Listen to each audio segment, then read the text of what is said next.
वो नहीं मिली तो मैं, प्यार की दर्द भरी कहानी। मैं एमबीए की पढ़ाई कर रहा था। उसी दौरान खाली समय में मैं गूगल टॉक के जरिए लोगों से बात किया करता था।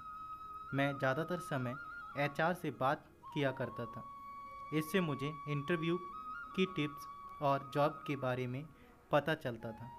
मेरे इतने फ्रेंड बन गए थे जिसकी वजह से मैं निश्चिंत हो गया था, क्योंकि बहुत सारे फ्रेंड ने मुझे अपने ही कंपनी में जॉब देने की बात कह डाली थी। मैंने पूरा फोकस अब पढ़ने पर लगा दिया था। इसी दौरान मेरी बात एक लड़की से हुई जिसका नाम श्वेता था। उससे बात होने लगी। वो पुणे में एक कंपनी में एचआर थी।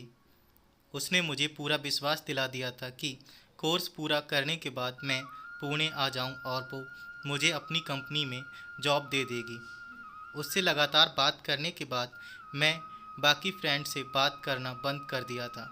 मैं पढ़ाई से समय निकालकर रोज़ उससे बात किया करता था। बात करते करते कब मैं उससे प्यार करने लगा, मुझे खुद पता नहीं चला। 6 महीने लगातार बात करने की वजह से श्वेता भी मुझसे प्यार करने लगी थी।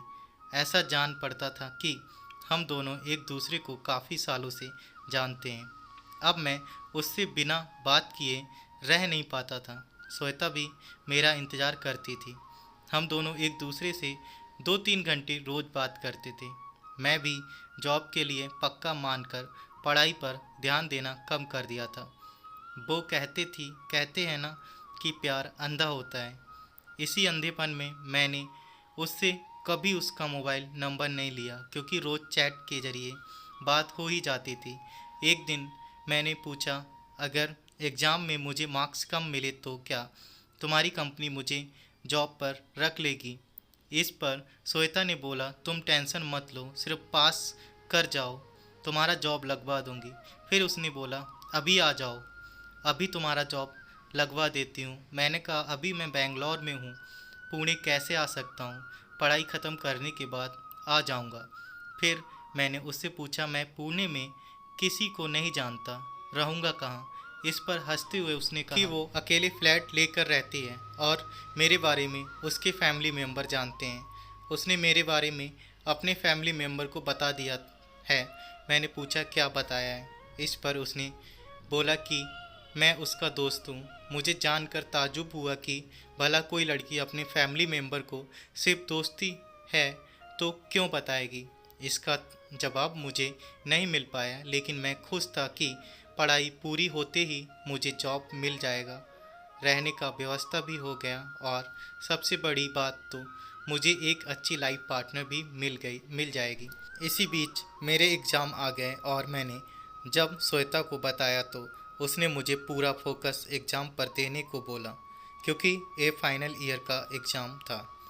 उसके बाद मुझे पुणे जाना ही था। एग्ज़ाम के चक्कर में मैं उससे ना ही एड्रेस पूछ पाया, ना ही उसका मोबाइल नंबर ले पाया। एग्ज़ाम ख़त्म हो गया और मेरा एग्ज़ाम बहुत अच्छा गया। एक खुशखबरी देने के लिए मैंने गूगल टॉक खोला तो श्वेता ऑनलाइन नहीं थी। अब मैं लगातार गूगल टॉक पर उसका इंतज़ार करता रहा। मेरे रिजल्ट भी आ गए और मैं अच्छे नंबर से भी पास हो गया, लेकिन श्वेता का ना ही मेरे पास मोबाइल नंबर था, ना ही उसका एड्रेस, और वो गूगल टॉक पर भी नहीं आ रही थी। अब मैं क्या करूं? मेरे कुछ समझ में नहीं आ रहा था। श्वेता की वजह से मैं किसी और फ्रेंड से भी बात करना बंद कर दिया था। 2 महीने बीत गए, लेकिन श्वेता ऑनलाइन नज़र नहीं आई। मैं खुद से इधर उधर इंटरव्यू देकर एक जॉब ज्वाइन कर लिया। आज इस बात को कितने साल बीत गए, लेकिन आज भी मैं श्वेता का इंतज़ार गूगल टॉक पर करता हूँ, लेकिन वो नहीं मिली। साथियों, अगर आप में से किसी के साथ ऐसा हुआ है तो कमेंट बॉक्स में जवाब दें। चैनल पर पहली बार है तो चैनल को सब्सक्राइब करें, वीडियो को लाइक करें, अपने दोस्तों के साथ शेयर करें। धन्यवाद।